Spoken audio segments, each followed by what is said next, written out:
चलते चले जाना, अपना आखिर ना बताना, यही सूर्य की पहचान है। बिना रुके, बिना थके, दिन रात करते चले जाना, यही सूर्य का स्वभाव है। खुद जलकर दूसरों को ऊर्जा और प्रकाश देना, जीवन देना, यही सूर्य की पहचान है। दोस्तों, मैं बात कर रहा हूं सिंह लगन के स्वामी सूर्य देव की। और सूर्य सरीखा व्यक्ति ही इन गुणों से भरपूर होता है। यानी सिंह लगन के स्वामियों का यदि सूर्य बलवान हो तो ये जातक न सिर्फ अपने जीवन में बल्कि दूसरों के जीवन में भी ऊर्जा और प्रकाश भर देते हैं। और सूर्य जो हैं, जैसा कि मैं बता चुका हूं, राज दरबार यानी सरकार से संबंध रखते हैं। तो सिंह लगन में सूर्य यदि बलवान हो तो ऐसे व्यक्ति बहुत बड़े नेता, बहुत बड़े सरकारी अफसर या किसी बहुत बड़े उच्च पद पर आसीन हो सकते हैं और लोक भलाई के लिए, लोगों की सेवा के लिए अपना सब कुछ न्योछावर कर देते हैं। सूर्य की एक और खासियत है, इन्हें सच्चाई बहुत पसंद है।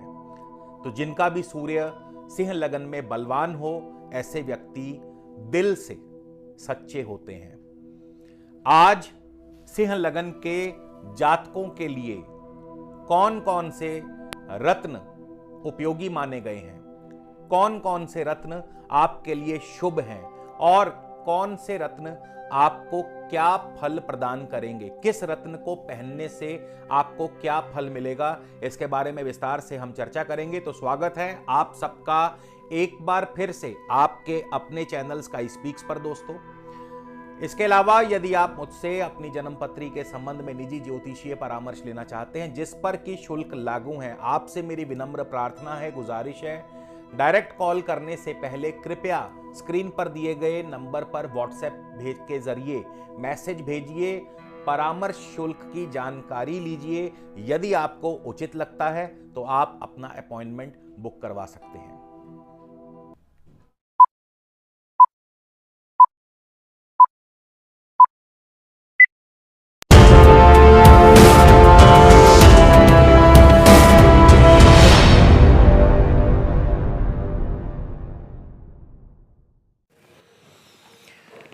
तो दोस्तों, हम बात कर रहे हैं सिंह लगन के जातकों के बारे में। और जैसा कि मैंने बताया, सूर्य बहुत ही ऊर्जावान है, प्रकाशवान है।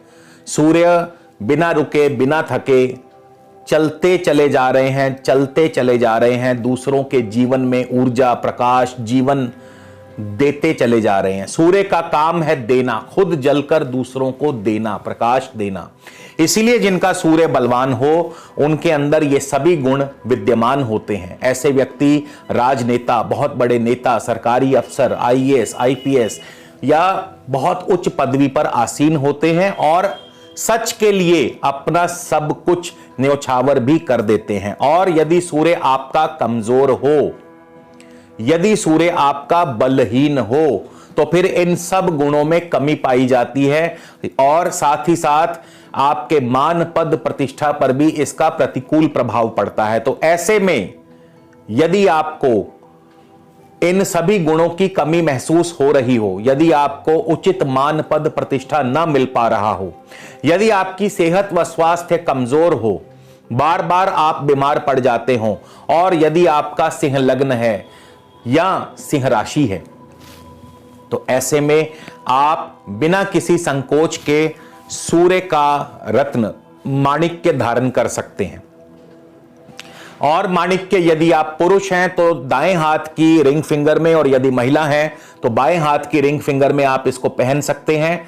और निसंदेह माणिक धारण करने से आपके सूर्य के बल में वृद्धि होगी, आपके अपने अंदर एक तेज की वृद्धि होगी, आपके अंदर एक नई ऊर्जा, नए जोश का संचार होगा।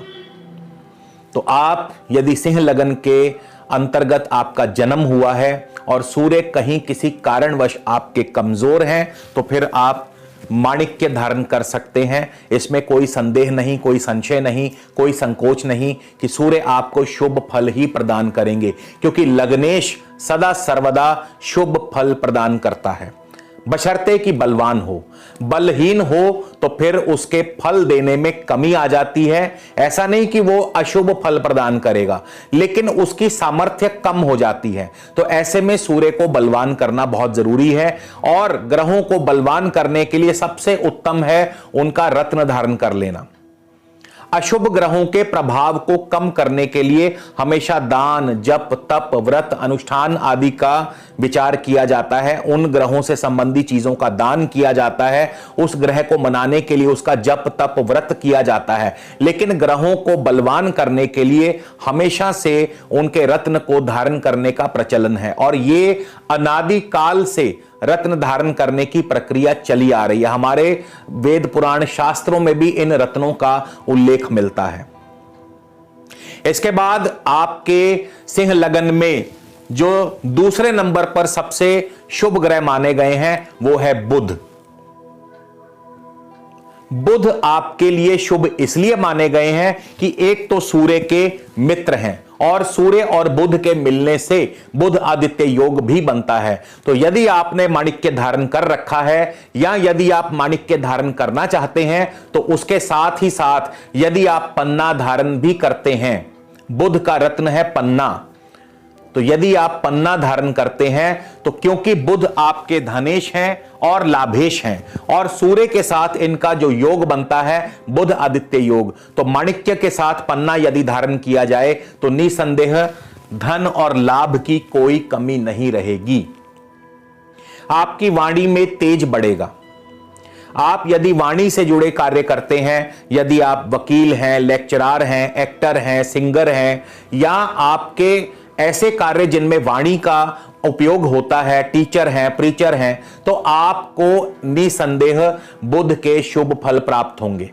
भले ही बुध यहां पे मार्केश हैं, लेकिन सूर्य के साथ मिल जाने से, यानी माणिक के साथ यदि आप पन्ना धारण करते हैं तो बुध के मारक क्षमता कमजोर हो जाती है, बुध का मारक स्वभाव खत्म हो जाता है। तो माणिक के साथ पन्ना आप धारण कर सकते हैं।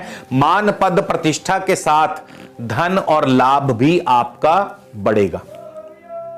इसके बाद हम बात करेंगे शुक्र की, जो कि आपके पराक्रम भाव के स्वामी हैं, और साथ ही साथ शुक्र आपके दशम भाव के भी स्वामी बनते हैं। वैसे तो तृतीयेश और दशमेश का रत्न धारण करने की आवश्यकता नहीं पड़ेगी, क्योंकि सूर्य ही यदि आपने बलवान कर लिया तो फिर ऐसे में मान, पद, प्रतिष्ठा और राज्य, इन तीनों की वृद्धि सूर्य के माध्यम से हो जाएगी। लेकिन यदि किसी कारणवश आपको शुक्र का रत्न धारण करना ही पड़े तो फिर ऐसे में शुक्र का आपकी कुंडली में बहुत शुभ होना जरूरी है, शुक्र का शुभ स्थान में बैठना जरूरी है, तभी आप शुक्र का रत्न ओपल आदि धारण कर सकते हैं। अन्यथा आपको शुक्र का रत्न धारण करने की जरूरत नहीं है। तो मेरी सलाह यही है कि सिंह लगन के जातकों को शुक्र के रत्न को धारण करने की आवश्यकता नहीं है। आप चाहें तो इस रत्न को ना भी धारण करें तो भी चलेगा। इसके बाद बारी आती है चतुर्थेश और भाग्येश मंगल की। आपकी कुंडली में सबसे अधिक शुभ ग्रह, योगकारी ग्रह, राजयोग कारक वैदिक के अनुसार मंगल को माना गया है, क्योंकि मंगल चतुर्थ केंद्र और नवम त्रिकोण के स्वामी हैं, और जो भी ग्रह केंद्र व त्रिकोण का एक साथ स्वामी बनता है वो राजयोग कारक ग्रह माना जाता है। तो ऐसे में मंगल का रत्न मूंगा भी धारण किया जा सकता है मंगल को बलवान करने के लिए। और मंगल जैसा कि भूमि पुत्र हैं, भूमि के कारक हैं, तो जमीन जायदाद में आपको सफलता दिलाते हैं, या यदि आप जमीन जायदाद के कार्यों से जुड़े हैं, यदि आप एजुकेशन से जुड़े हैं, यदि आप वाहन आदि कार्यों से जुड़े हैं, यदि आपका इंपोर्ट एक्सपोर्ट का कारोबार है, यदि आपका ट्रैवल एंड टूरिज्म का कारोबार है, तो ऐसे में आप मंगल का रत्न मूंगा धारण कर सकते हैं चांदी में। और मूंगा भी आप यदि पुरुष हैं तो राइट हैंड की रिंग फिंगर, और यदि महिला हैं तो लेफ्ट हैंड की रिंग फिंगर में आप इसे धारण कर सकते हैं। इसके बाद बारी आती है पंचमेश गुरु की। गुरु आपके पंचम भाव के स्वामी हैं और गुरु अष्टमेश भी हैं। तो ऐसे में बहुत जरूरी हो, बहुत आवश्यक हो तो ही गुरु का रत्न पुखराज धारण करना चाहिए, क्योंकि गुरु पंचमेश के साथ साथ अष्टमेश भी है। तो यदि संतान संबंधी कोई चिंता हो, परेशानी हो, कष्ट हो, या आप यदि खेल कूद, कला, आर्ट, साहित्य, कल्चर इन क्षेत्रों से जुड़े हैं, एक्टिंग, सिनेमा, इन सभी क्षेत्रों से जुड़े हैं, तो ही आपको गुरु का पुखराज जो रत्न है वो धारण करना चाहिए जरूरत पड़ने पर। अन्यथा क्योंकि गुरु में अष्टमेश होने का भी दोष लगेगा, तो ऐसे में आपको पुखराज जो है सोच समझ के धारण करना चाहिए। लेकिन इसके स्थान पर, क्योंकि देखिए सिंह लगन में मंगल आपके योगकारी हैं, सूर्य आपके लगनेश हैं और गुरु आपके पंचमेश हैं, तो यदि आप येलो सैफायर की बजाय रेड या ऑरेंज सैफायर पहनते हैं, ध्यान दीजिए, येलो सैफायर की बजाय यानी पुखराज की बजाय यदि आप रेड या ऑरेंज सैफायर पहनते हैं जिसमें कि मंगल और सूर्य के गुण भी विद्यमान हैं, तो ऐसे में आपको अलग अलग माणिक्य, मूंगा या पुखराज धारण करने की जरूरत नहीं। यह एक रत्न ही आपके इन तीनों ग्रहों को बलवान कर देगा। तो सिंह लगन के जातकों को रेड या ऑरेंज सैफायर पहनने से आपके तीनों ग्रह सूर्य, मंगल और गुरु बलवान होंगे और निसंदेह आपको लाभ ही लाभ मिलेगा। आपको दिन दूनी रात चौगुनी तरक्की मिलेगी। तो तीनों रत्नों को अलग अलग धारण करने की बजाय यह अच्छा होगा कि आप एक बढ़िया क्वालिटी का रेड या ऑरेंज सैफायर धारण कर लीजिए। इसके बाद आपके छठे और सातवें भाव के स्वामी बनते हैं शनि। छठा भाव दोस्तों रोग स्थान है, सप्तम स्थान जो है ये मारक स्थान है। तो ऐसे में मैं किसी भी कीमत पे आपको यह सलाह नहीं दूंगा कि आप नीलम रत्न को धारण करें। तो किसी भी सूरत में सिंह लगन के जातकों को या सिंह राशि के जातकों को नीलम धारण नहीं करना है। इसके बाद बारी आती है चंद्रमा की। चंद्रमा आपके द्वादश भाव के स्वामी हैं। एक बात मैं आपको बता दूं कि सूर्य और चंद्रमा को यदि अष्टमेश होने का दोष नहीं लगता तो मैं नहीं समझता कि उनको द्वादशेश होने का दोष भी लगेगा।